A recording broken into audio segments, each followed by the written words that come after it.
You know, keep in mind, this was the first time this person is being introduced to your business. You know, another one of the things I like to say a lot is you don't get a second chance at the first impression. So yeah, definitely I'm scouring the board and I'm see what's going on.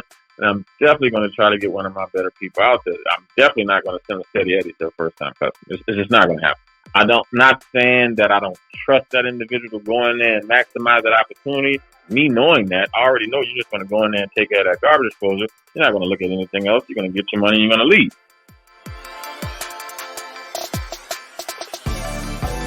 Welcome to the Waste No Day podcast, a podcast specifically for and about the home services industry as it relates to plumbing, heating, air conditioning, and electrical. More than a podcast, Waste No Day is a credo, a determination, a mindset. It is a never-ending discipline. It is a refuse to lose pursuit. It is a wake-up call every morning to waste no day. Now here's your hosts, Brian Burton and Nate Minnick.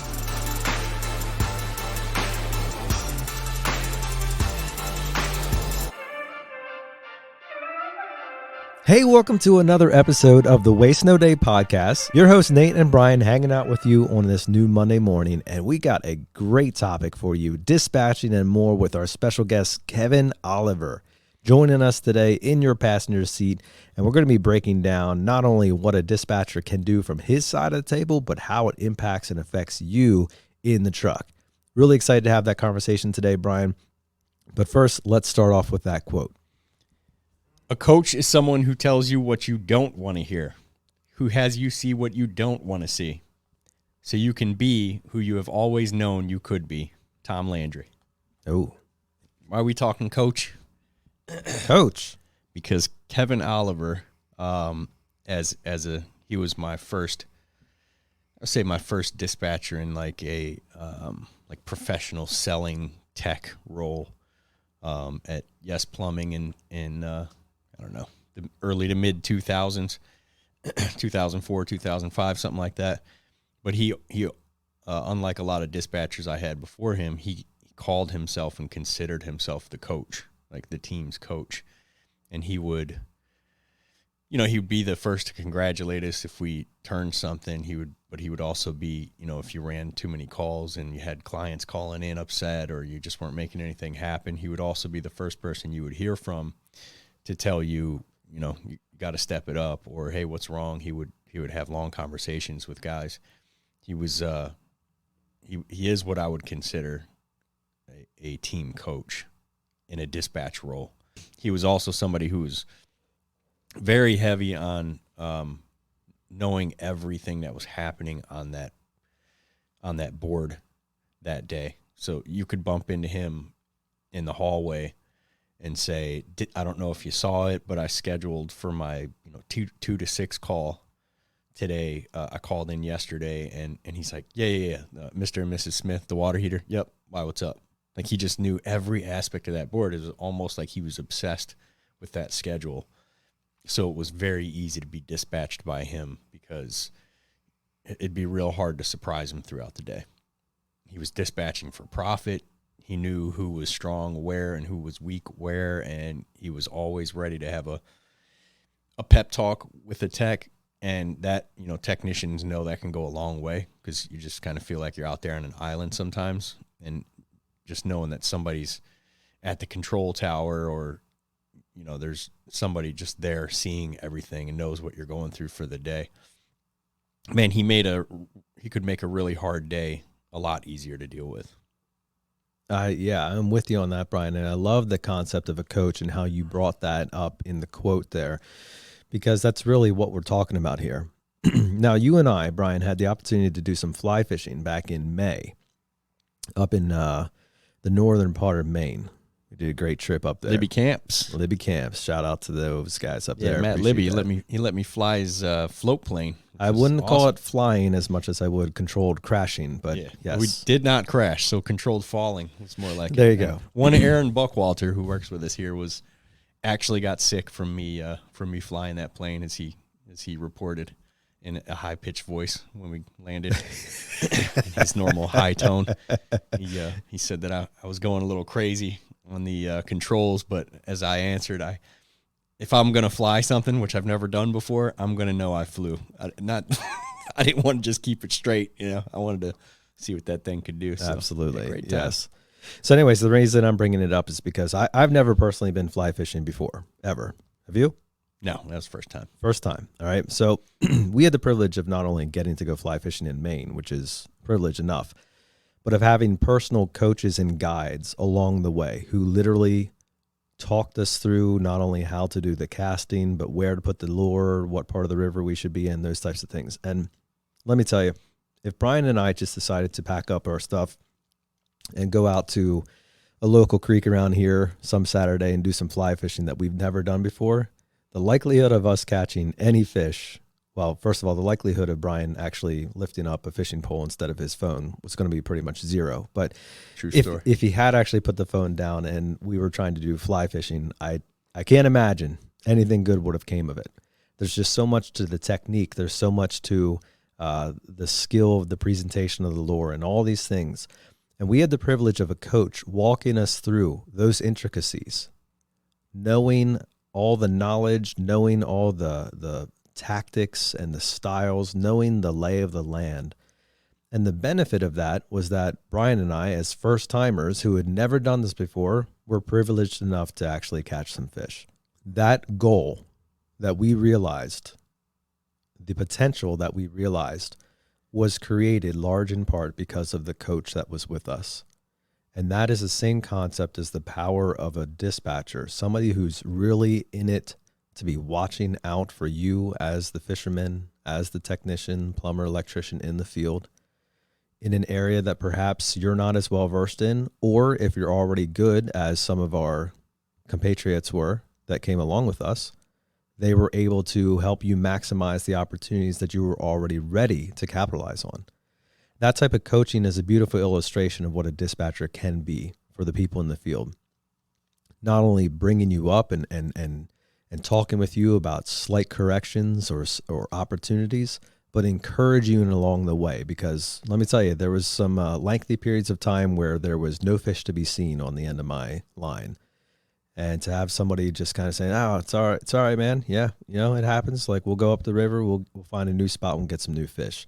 That type of encouragement was refreshing and needed for not only fishing, but in the field.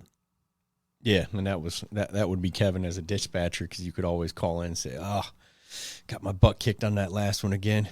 And I can actually hear it in his voice. "Oh, man, you're all right, man. You get this next one." This is what he would say. I was when I was there for, I don't know, probably 5 years in a truck. But he had more impact on me than any dispatcher I had before or after. He left a great deal of impact on me and really taught me the way that a dispatcher should conduct himself or herself. The ironic part of it is, Brian, that the dispatcher was probably the guy that you actually saw least in the company, right? He wasn't up front training. He wasn't riding along with you in the truck or anything like that. Your relationship with him was primarily over the phone. And at that time, there wasn't even text messages. Nope. So it was all phone call. Strictly a phone call. And the impact, even in that small amount of actual interaction, even in that limited resource of just being phones instead of face-to-face, was still great. Now we live in a world where text message, FaceTime, phone calls, all those things are reality. And so the impact that our dispatchers can have in the field is all the more. And I am really excited to have the conversation today with Kevin to talk to him about what that looks like, and not only from his chair, but the ability for techs in the field to receive that and respond. Right. It does make communication much more simple, although there could be maybe an overload of communication.